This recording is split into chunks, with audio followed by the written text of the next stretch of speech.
Sagar versus Donnelly.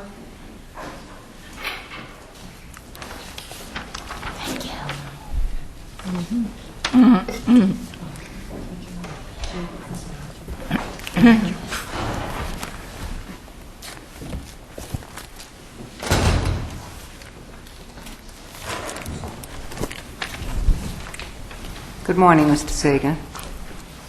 You have 10 minutes, and you can watch the clock running down. Okay. To start with, I'm not used to this process, so if I do anything inadvertent, please excuse my behavior. I'm not used to being a lawyer. I've been sitting in this courtroom since this morning, and I've listened to 5 different cases, the latest being one where a document was fabricated and there was an undue delay. The one before that included a discovery violation, not providing discovery. So those 2 things also apply to my case. Now multiply it by 10 times. And add the fact that 2 different judges have been doing it. And that's what this case ends up with.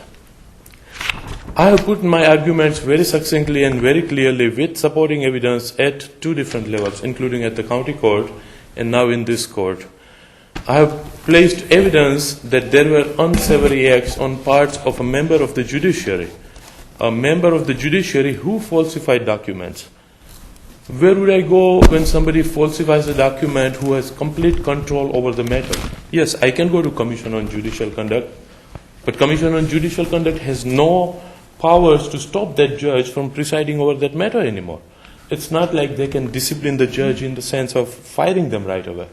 Until then, the only option I have is to come to the county court. I did come to the county court on 3 separate occasions. County court has been well aware, and county court knows how long those delays have been, how the falsification has taken place, how there have been ex parte discussions between a judge and a guardian ad litem that he appoints, how he buried evidence that a next friend GL brought up and said that there are chances of recrimination, and that was simply buried. There are all kinds of things that have gone on in this matter, and I asked county court to take action on those things because there is nothing else that I could do. County court did not even enter the matter on the docket for 9 months until the trial was over, and then at that point entered, and within a month it was denied, of course. So my contention as I stand here is that all these things that are public policy issues, public matters, all those violations have taken place. And it pains me to stand here in front of 6 justices and complain about one of the judges who presides in one of those courts. But that is the sad fact and truth of the matter. And there is no end to what other things that have taken place. Now, one of the things that this court may ask is, why should you consider this matter? And I think I have provided reasons for that as well, that there has been a clear abuse of discretion and a clear error of law on part of the county court in terms of not listening, in terms of not taking timely actions. If for a lawyer 8-year or 6-year or 2-year delay in a bar discipline could be such a substantial matter, then why could not be a delay for a county court not to act on a matter when a trial is imminent, pending, is going to happen? I keep on telling the county court every week, sometimes I have sent evidence of any new thing that has been discovered. And in my latest update to the brief, I have also put down the deposition of the parenting coordinator, who says that I would not give vacations to father because he did not pay child support. I would not give vacations to father because he is taking away too much of my time. I would not give makeup visits to him because he was not paying his child support. All those kind of things. And these are the same people we represent to the judge, and judge would simply not do anything on that, and that is trial court. Then comes the next judge.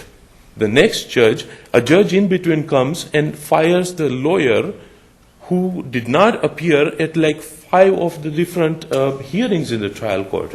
And that new judge, Judge Carey, fired the lawyer in just 2 sittings and also sanctioned that judge, or sanctioned that lawyer. Then come a 3rd new judge who takes everything, all the things that have taken place so far, and just issues decisions that have no basis on evidence. Not a single finding of the trial court in this matter is based on evidence. Not a single finding. The findings, there are, for example, take the most egregious example, most clear error of law. Child support guidelines. I was just reading a press release on the trial court website. It says that even when parties come to stipulation as to the child support, still the child support guidelines apply. Federal law requires it.